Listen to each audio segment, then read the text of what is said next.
Friends, the Bible seems to present a seemingly contradictory image of Jesus the Messiah. This is both in his identity and in the divine mission he came to earth to accomplish for our fallen humanity. The Old and the New Testament scriptures both speak of the Messiah as seemingly weak and also most powerful.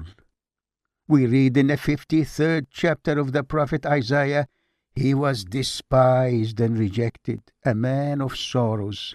In fact, he is described as stricken, smitten by God, and afflicted. He was oppressed and he was afflicted, yet he opened not his mouth, like a lamb that is led to the slaughter. In the 22nd Psalm, King David prophetically speaks of the Messiah's feelings on the cross. "I am a worm and not a man, scorned by mankind and despised by the people. All who see me mock me. They make mouths at me. They wag their heads. He trusts in the Lord, let him deliver him." Similarly, the New Testament tells us that he got physically tired and hungry. At times he seemed all alone. When he was arrested and detained by the Jewish leadership, he did not resist and seemed powerless. Even his disciples dispersed. They left him and went into hiding. The senior apostle, Simon Peter, denied that he even knew him. Yet Isaiah's prophecy also spoke of his divine nature. It described him as Emmanuel, which means God with us. It speaks of his presence on earth as the wonderful Counselor, mighty God, everlasting Father, Prince of Peace. Of the increase of his government and of peace there will be no end, on the throne of David and over his kingdom, to establish it and to uphold it with justice and with righteousness from this time forth and forevermore. In the New Testament, he blessed 5 loaves of bread and 2 fishes and fed thousands. He manifested miraculous powers for healing all kinds of diseases. He enjoyed authority over the winds and storms and raised the dead.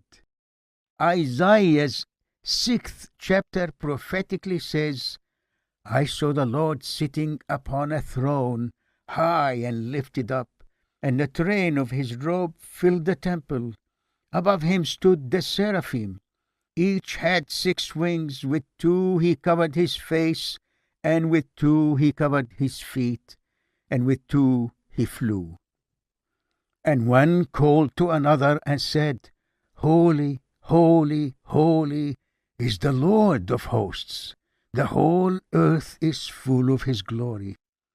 And the foundations of the threshold shook at the voice of him who called, and the house was filled with smoke.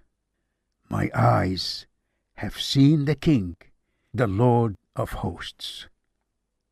Still, on the cross, Jesus was aware of what the 22nd Psalm says of him.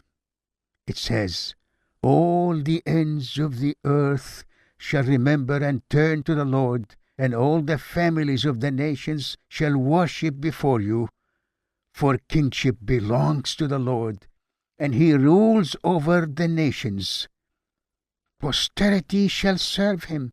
It shall be told of the Lord to the coming generation. They shall come and proclaim his righteousness to a people yet unborn, that he has done it." The 45th Psalm says of him, "My heart overflows with a pleasing theme. I address my verses to the King. My tongue is like the pen of a ready scribe. You are the most handsome of the sons of men. Grace is poured upon your lips. Therefore God has blessed you forever. Gird your sword on your thigh, O mighty one, in your splendor and majesty. In your majesty, ride out victoriously for the cause of truth and meekness and righteousness. Let your right hand teach you awesome deeds.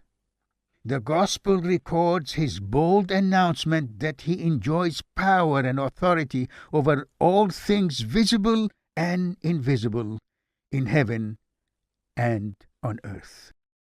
Friends, the Bible's weak and powerful descriptions make clear that Jesus, the promised Messiah, in all humility and self-giving love, chose to add our weak and finite human nature to his majestic and eternal divine nature.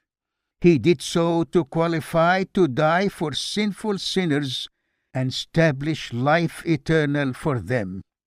Still, as a fully divine and fully human king, in grace, meekness, and gentleness, he continues to exercise his power, ruling and overruling all events and directing them to gather a new humanity from all human tribes and races.